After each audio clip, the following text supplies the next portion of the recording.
Hi again, everybody. My name is Greg Anderson, and this is the Good Timekeeping Show with Greg Anderson. Lately on my YouTube videos, there's been a lot of discussion about the stopwatch functions on some of these Casio watches that I like so well.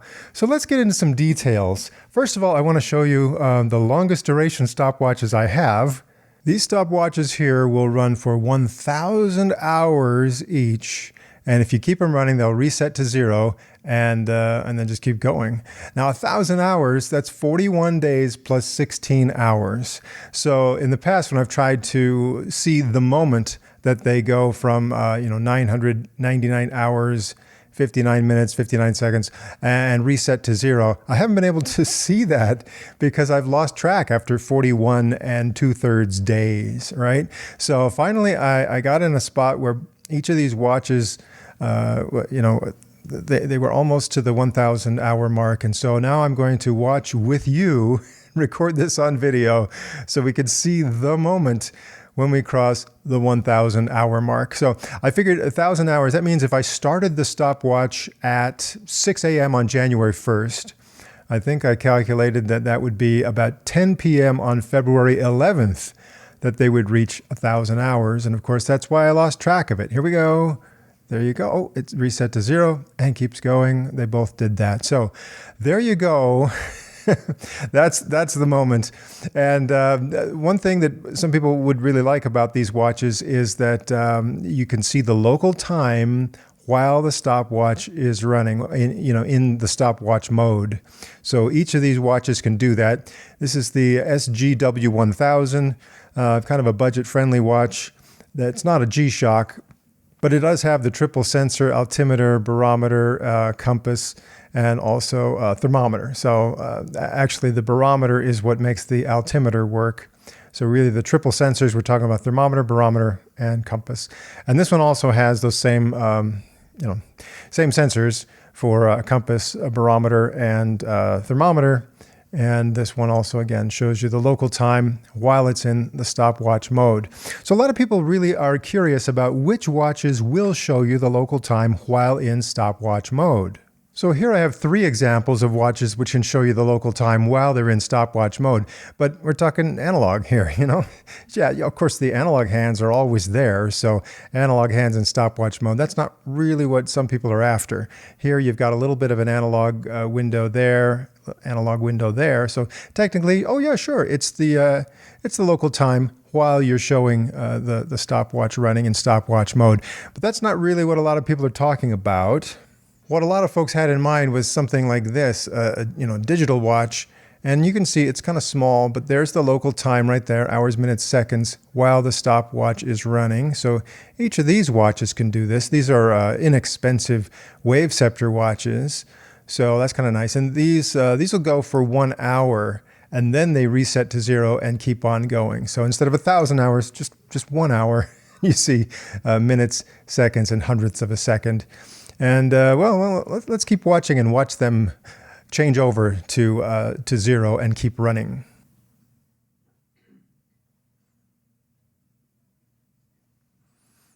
All right, so that one did it.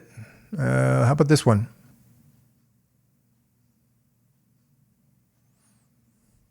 Okay, pretty good. But these are, these are the inexpensive Casios. What about a G-Shock, an actual G-Shock watch? How many of those can show you, the local time while you're in stopwatch mode?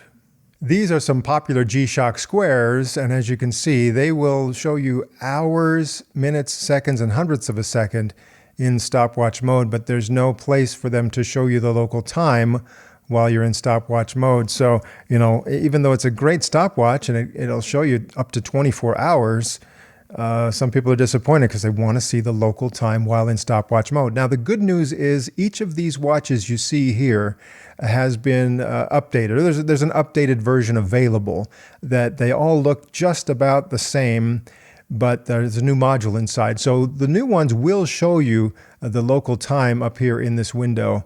But if you're looking for those, this would be the GW-5000. The new version is the GW-5000U. These two here would be the GW-M5600 would be the new versions of those. And this is the carbon fiber one.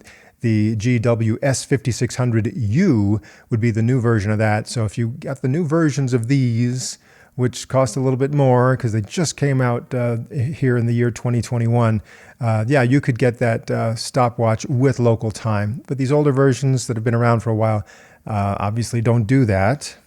So the new versions of those G-Shock squares would be similar to what you see on these Bluetooth versions of the G-Shock squares. So as you can see, we're in stopwatch mode, and here I'm showing the local time right there in that window there. And then down here, the stopwatch is running. Now, during the first hour of each 24-hour cycle, you get minutes, seconds, and hundredths of a second. But once it gets beyond 1 hour, then it shifts over like this, and you get the, hours, minutes, and seconds only until it reaches 24 hours when it resets to 0, and it'll be just like this. So I can show you the transition and what happens when this goes from the first hour to the subsequent hours, and everything shifts over and you no longer see hundredths of a second in this display. So that's what you're looking at with these Bluetooth watches or the new updated versions of these other G-Shock squares. That's how it's going to look. Local time plus stopwatch mode. Here are a couple watches I really like. This is the older one over here, the MTG 900. And you can see here, it does show you the local time while the stopwatch is running, stopwatch mode. So you've got hours, minutes, seconds, and hundredths of a second up here, local time down there. Unfortunately, the newer version, if you like this feature with the local time, newer version doesn't do that. This is the MTG M900. So again, you get the full 24-hour display here for the stopwatch, but up there, it tells you what mode you're in instead of showing you the local time. So yeah, unfortunately, if you got a watch like that, then you don't have that local time stopwatch together. And here's kind of a similar watch. This is the GW-M500 or M530. They're like this. And again, it'll show you what mode you are in, plus the stopwatch 24-hour display there. So it does not show you local time and stopwatch together. And this one here, this is an official ProTrek watch that again has that triple sensor for the barometer, thermometer, compass, and the barometric altimeter. There you can see the local time is on display along with hours, minutes, seconds, and hundredths of a second on the stopwatch. This also being a 24-hour stopwatch. So again, this is a feature that if it's important to you, look around carefully to get local time and stopwatch on screen together. And well, I just thought I'd give you a little tip on where to look for those, where you could or could not find that. And again, if you're a really big fan of the G-Shock squares, and I know a lot of the viewers on my channel really love the G-Shock squares, think about the updated module versions of these watches if you really want to have local time and stopwatch together. So again, as you can see, lots of different things available, lots of options available. And if you're clever enough, you know that this is just a fraction, a tiny fraction of the various things Casio offers. This one's not a Casio watch here, but the rest of these are Casios. And if you're into Casios, you can look around and you can probably find a lot of other variations. And even when it comes to the stopwatch, you might find stopwatches that are a 30-minute stopwatch, 60-minute stopwatch, or some of these that are 24-hour or 1,000-hour stopwatches. They're all over the place. So look carefully if the stopwatch mode is something that's super important to you. I think you're probably going to find what you're looking for eventually, and I hope this helped you just to see some of the things that are available and that are becoming available soon. All right, that's all for now, and I hope you'll join me next week for another edition of The Good Timekeeping Show.